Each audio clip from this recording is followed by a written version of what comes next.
people, it's me Anja. Welcome back to my channel and welcome to a new video. Today's video is a part 2 to my favorite books with mental health representation.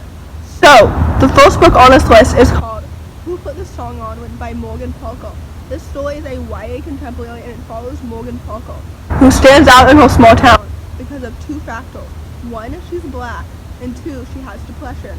So there's a trigger warning for depression. So, anyway, I really enjoy this story because Morgan is such a wonderful, realistic character.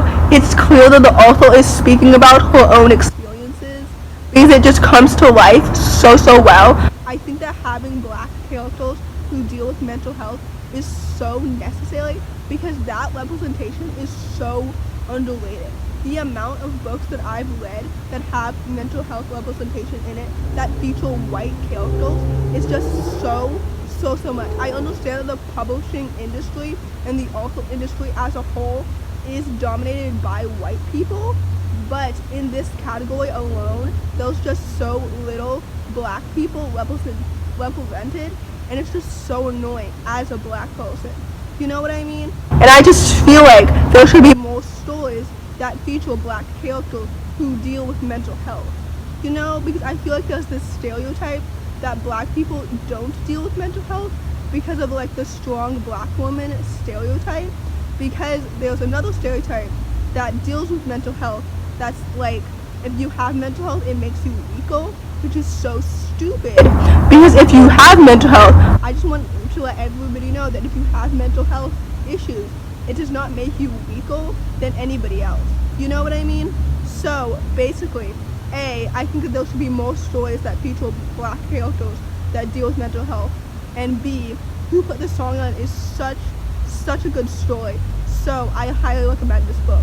So I apologize for my rant that had nothing to do with my review of this story.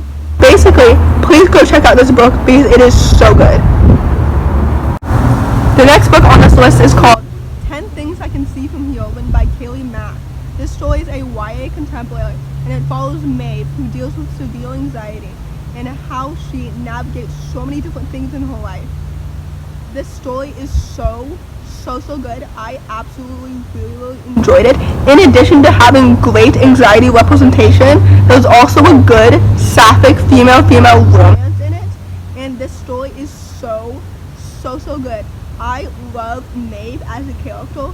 She is so wonderful. The plot is fast-paced and wonderful. The romance, like I said, is sapphic. We love to see it. I love this book so much, and it's so underrated. Like, for what? Like, it's so good. What more can you want? Did I mention that this book is sapphic? How many more times am I going to say that? It's sapphic, it has anxiety, it's a good solid YA contemporary. I love also as well, I know this is like not related to the actual story, but the cover of this book is also so vibrant, and I love it. So basically, if you didn't know, this story is really good, and I highly recommend it, and I'll leave in the description below the recent reads video where I talked about it in a little bit more detail. So with that, yay, I highly recommend this book. The next book on this list is also a really underrated YA contemporary book, and it is called The Weight of Zelo, written by Fortunati. I think that's how you pronounce her last name. I'm not really sure, but anyway, the story follows Kat, who deals with bipolar disorder, and it follows her and how she discovers how different types of love impact her journey. This story is so good. I typically don't read a whole lot of stories that feature bipolar disorder. I feel like out of all of the mental health like issues, anxiety and depression are the most represented.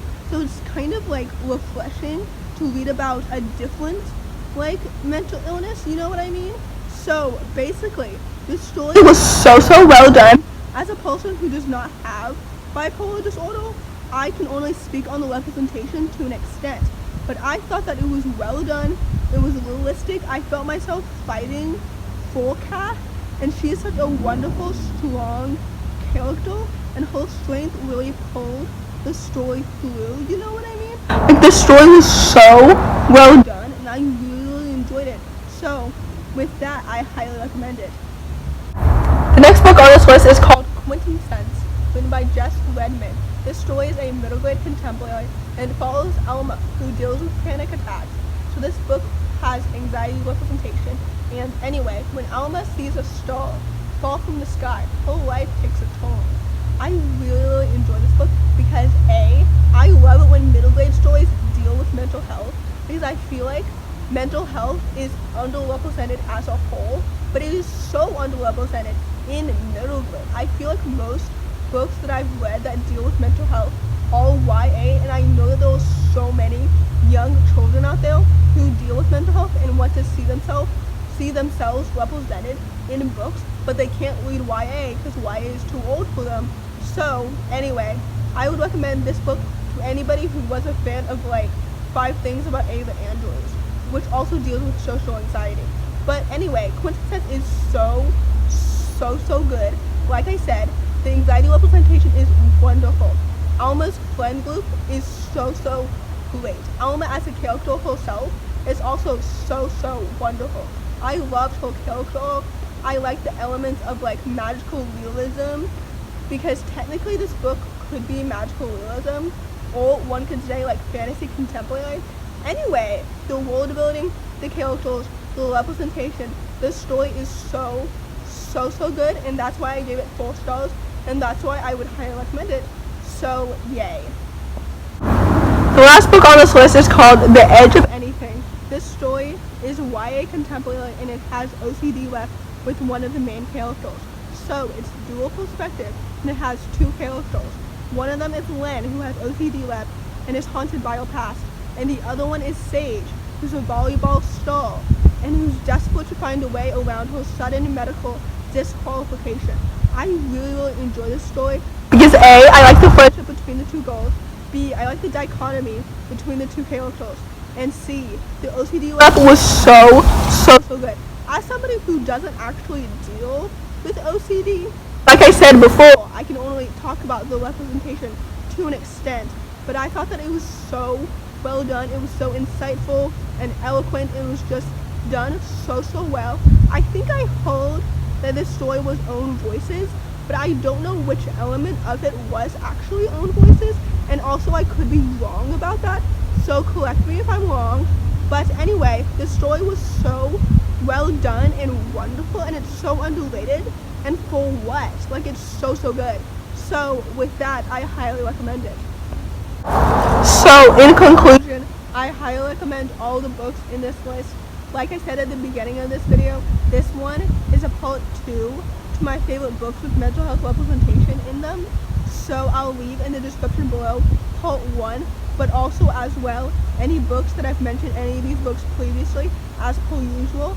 So in conclusion, basically, if you enjoy this video, please don't hesitate to give it a big thumbs up. Comment down below your favorite books that have mental health representation in them.